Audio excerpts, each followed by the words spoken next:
Bonsoir.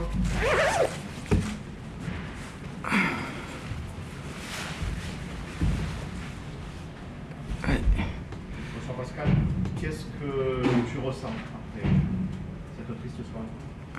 Qu'est-ce que je ressens? De la tristesse, forcément. Parce que vous avez dit que c'était une triste soirée, donc je ressens de la tristesse. Voilà. Beaucoup de déception, forcément, parce que on s'accrochait quand même au mince espoir qui nous restait. On savait que le calendrier qui nous était proposé était ardu, mais on pensait qu'avec une bonne étoile au-dessus de notre tête, on pouvait encore espérer. Après, en même temps, je crois que la marche, elle était quand même assez haute ce soir. Lyon avait un objectif de venir gagner ici. Est-ce qu'ils avaient l'objectif de la qualif pour la Ligue des Champions, donc ils étaient dans l'obligation de gagner. Et quand des grands joueurs arrivent à se mobiliser comme ça, ils sont difficilement arrêtables. Et on n'a pas défendu avec suffisamment d'intensité aujourd'hui pour pouvoir résister. Voilà, et sentiment que c'est pas... Même si ce soir, c'est acté, si vous voulez, que les espoirs de maintien sont définitifs, mais c'est sur les matchs précédents où on a vraiment laissé passer l'occasion. Je pense que Reims, Strasbourg, Lens, même Montpellier, où on se fait égaliser sur un coup de pied arrêté, tout ça, ce sont des matchs qui... voilà, des points qu'on a laissé passer et on le paye aujourd'hui, quoi, parce que dans l'obligation pour se maintenir de battre Lyon qui vient chercher sa qualif et d'aller gagner à Rennes, on savait que c'était un calendrier forcément très compliqué, mais alors on espérait quand même. Voilà, ça a donné raison aux gens qui n'y croyaient pas, malheureusement. Mais on aurait bien aimé les faire mentir, mais on n'a pas réussi. Quelle est l'ambiance dans le vestiaire ce soir? Forcément, il y a beaucoup d'abattement parce que, comme je vous le disais, les joueurs, le staff, on s'accrochait à cet espoir de rester, à maintenir, de garder le club en Ligue 1. Mais forcément qu'il y a beaucoup d'abattement, mais en même temps, enfin bon, il y avait une grosse différence de niveau entre les deux équipes. Les joueurs en sont conscients, quoi. Je veux dire, il aurait fallu faire le match parfait, il aurait fallu être capable de rééditer la performance qu'on avait fait à Lille, et notamment en termes d'intensité. Et voilà, on a été beaucoup trop friable, on a été naïf, on a concédé énormément de tirs à l'adversaire. Voilà, on n'a pas fait le match qu'il fallait en termes d'intensité défensive, c'est clair. Mais voilà, on a beaucoup donné. C'est épuisant, hein, de jouer le maintien. Et voilà, on l'a payé ce soir. On a vu des joueurs qui manquaient de fraîcheur physique, mentale. Et voilà, quoi. Il y a de la bonne volonté, mais contre des grands joueurs, ça suffit pas. Nîmes n'a pas perdu le maintien ce soir, en fait. C'est ce que je vous dis, ouais. Je suis d'accord. C'est pas ce soir que ça se joue, même si c'est ce soir que c'est acté, mais c'est tous les points qu'on a laissé partir, là, bêtement, toutes ces dernières semaines. Voilà. Après... Comment l'expliquer? Comment l'expliquer? Déjà, je vous le dis depuis le début, il y a sûrement des grands professeurs de football en France et partout. Moi, j'en suis pas un. Donc, j'ai pas la science infuse et j'ai pas la réponse à toutes les questions et j'ai pas les explications à tout. Mais le foot, c'est d'abord et avant tout une question de réalisme. Voilà, et on n'a pas été réaliste sur certains matchs où on aurait mérité davantage. Mais encore une fois,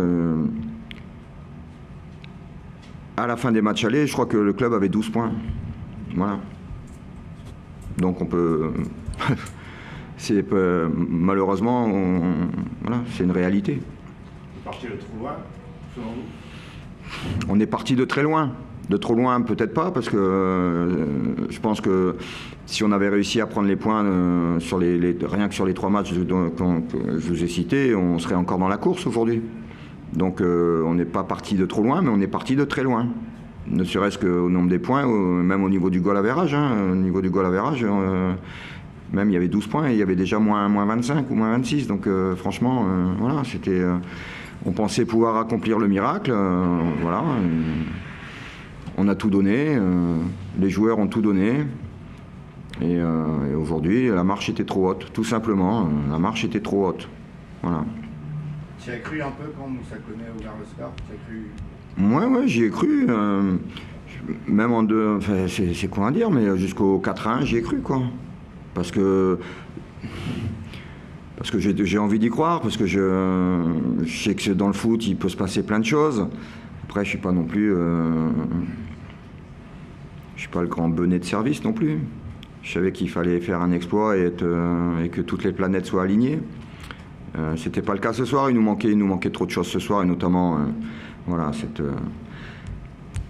quand on a été bon, quand on a eu des bons résultats, c'est que défensivement, on a été costaud, on a laissé peu d'occasions à l'adversaire, avec les ballons de récupération, on arrivait à avoir des situations de contre-attaque et de transition.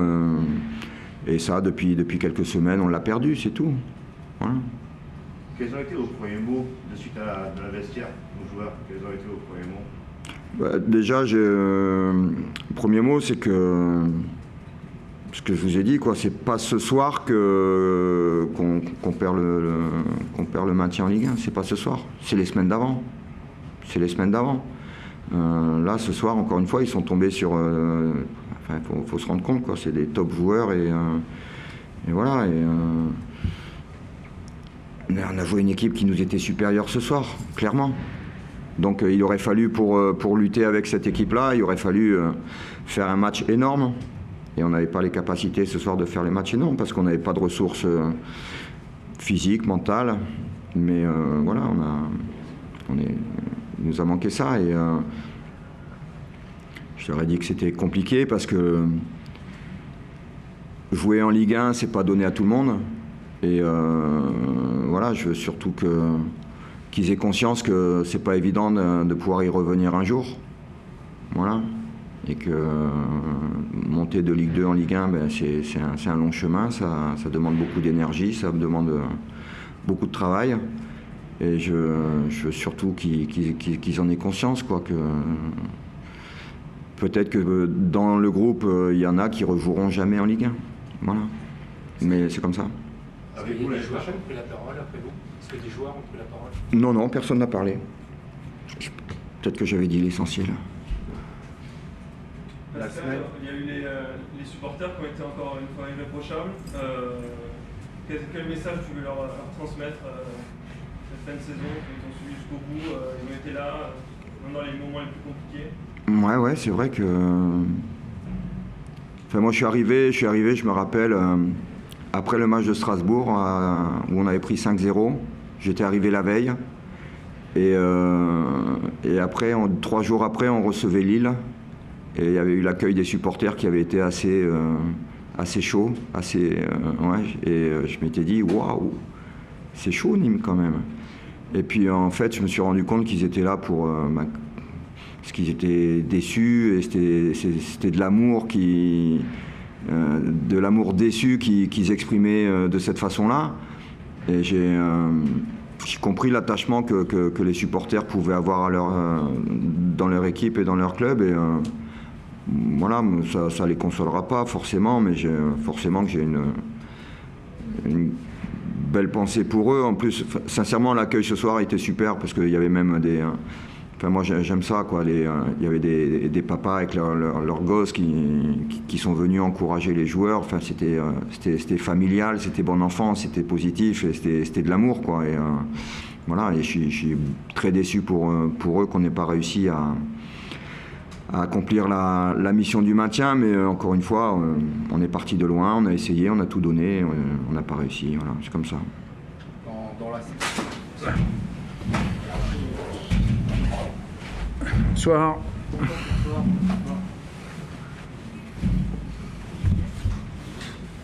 Je vous écoute. Oui, Rudy, bonsoir. Vous avez fait le métier ce soir, c'est le moins qu'on puisse dire, c'était assez clair. Bon, peut-être en suivant à distance le résultat de Monaco, quel est le sentiment pour battre jusqu'au bout? Nous, on a fait ce qu'on devait faire, c'est-à-dire gagner ici, et puis on l'a fait de belle manière, parce que marquer 5 buts à l'extérieur, c'est une belle performance. On a mis des jolis buts en plus par nos attaquants. Même si les 10 premières minutes de la deuxième période sont largement insuffisantes, parce qu'on a laissé le ballon à Nîmes et ce n'était pas prévu comme ça. On a eu des imprécisions techniques. Sur le reste du match, on a été bien en pourcentage de tirs cadrés, en occasion et dans le jeu.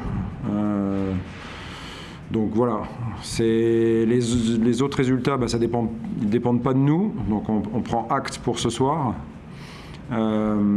Et tout se jouera sur le dernier match comme on le pensait. Donc voilà, à nous de battre Nice, parce que ça sera déjà le principal. Et puis après, on verra si on a un Lens qui, pour se qualifier pour l'Europa League, est capable de battre Monaco à domicile. C'est un peu une déception de ne pas avoir vu les Rennais inquiéter davantage de handicap, non, je sais pas, j'ai pas vu le match, je sais pas ce qui s'est passé, donc ils étaient pas loin d'égaliser à la fin, mais je crois qu'ils ont été réduits à 10, mais bon, j'en sais pas plus, comme je pouvais pas suivre le match, je peux rien vous dire là-dessus. Quel est l'état d'esprit là? Non, c'est bien, on est content du travail accompli, et puis on se prépare surtout pour l'accomplir de nouveau dimanche prochain. On veut être la seule équipe, j'espère, des 4 de devant à avoir pris 9 points sur 9 sur les 3 derniers matchs, puisque pour l'instant, Lille et Paris ne l'ont pas fait. Il reste Monaco et nous à pouvoir le faire, donc espérons qu'on soit les seuls à le faire le week-end prochain. La première demi-heure, pour accepter évidemment la grosse erreur de Marcelo, a été quand même très, très, très bonne. L'idée, c'était, j'imagine, de tout de suite les en mettre la tête sous l'eau. J'ai bien aimé la réaction surtout, parce que quand on prend un but comme ça sur une erreur de notre part, ou un cadeau de notre part involontaire, l'important c'est la réaction, et on a vite réagi, on a vite égalisé, et puis on a mené 3-1 à la pause, avec je crois qu'on a fait 17 tirs à la pause, on a cadré au moins 50%, donc on a fait vraiment une belle première période. C'est pour ça que je mets un petit peu en opposition les 10 premières minutes de la deuxième période, même si on a mis un très joli but à la 55e, le but d'Oussem sur la construction collective des attaquants et l'esprit collectif des attaquants, il est agréable à voir pour un coach, parce que chacun a joué pour l'équipe et pas pour soi, donc ça c'est bien, c'est une vraie qualité. C'est le pourcentage de chance maintenant. Je sais pas, mais elle existe, donc voilà, ça peut arriver. On fera en tous les cas notre maxi pour battre Nice, et puis espérer qu'on puisse passer au moins 3e. Un petit mot sur Paqueta, qui est vraiment quand même la révélation de votre équipe là, sur cette deuxième partie. C'est sûr que depuis qu'il est en Europe, il n'a jamais fait une saison aussi remarquable. Je me demande s'il n'est pas à 9 buts. Il approche bientôt des 10, donc c'est bien. On a beaucoup de joueurs qui ont mis 10 buts cette saison. Memphis qui est le fer de lance, mais Karl, Tino qui doit être ou à 10 ou pas loin, et Lucas aussi. Donc on n'est pas la deuxième attaque du championnat non plus pour rien. Donc voilà, c'est bien. Oui, Lucas, il est plein de sang-froid devant le but, et puis il est bien en ce moment. Donc c'est bien, tout va bien de ce côté-là. Ce serait unique d'être 4e avec 79 points. On aura 79 points et on ne sera pas 4e. Quel est le... Vous avez répété plusieurs fois vouloir un grand Aouar pour la fin de saison. Il était très important. Vous disiez que vous vouliez un grand Memphis, hyper concentré sur la fin de saison, et les deux ont répondu comme vous le souhaitiez. Votre message semble donc très bien passé dans le vestiaire. Vous avez une bonne relation avec votre groupe, ça vous donne envie de continuer. Vous en doutiez. Non, c'est bien. J'avais dit qu'Oussem serait certainement le joueur de la fin de saison. Il vient de marquer 2 coups sur coup, donc c'est bien. C'est très important. Et puis le capitaine est exemplaire, il est joyeux, il est enthousiaste. Il a envie d'accrocher la Champions League, et il a encore montré le chemin ce soir. Mais bon, comme on l'a souligné, Lucas Paqueta n'était pas en reste. Donc non, c'est vraiment une victoire d'équipe. On prend beaucoup de plaisir à travailler avec ce groupe-là. C'est un groupe jeune, en devenir. Mais bon, l'heure n'est pas au bilan. On va se concentrer déjà pour battre Nice dimanche prochain.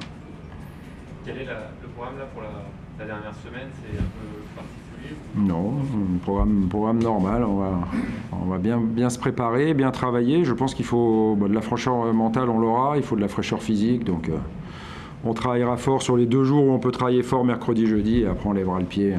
Et puis, on travaillera surtout pour être prêt, pour voir comment battre cette équipe de Nice, qui a quand même évidemment aussi des joueurs de qualité. Dans une saison, forcément, il y a toujours des points perdus qu'on peut regretter. Mais quand on voit l'écart de niveau entre les 2 équipes ce soir, le match nul, le 0-0 de l'aller, on se dit que puisqu'il manque qu'un point pour l'instant... Revoyez donc la remise de Sinali Diomandé vers la fin du match à l'aller pour voir s'il n'y avait pas un pénalty pour l'Olympique Lyonnais. Voilà.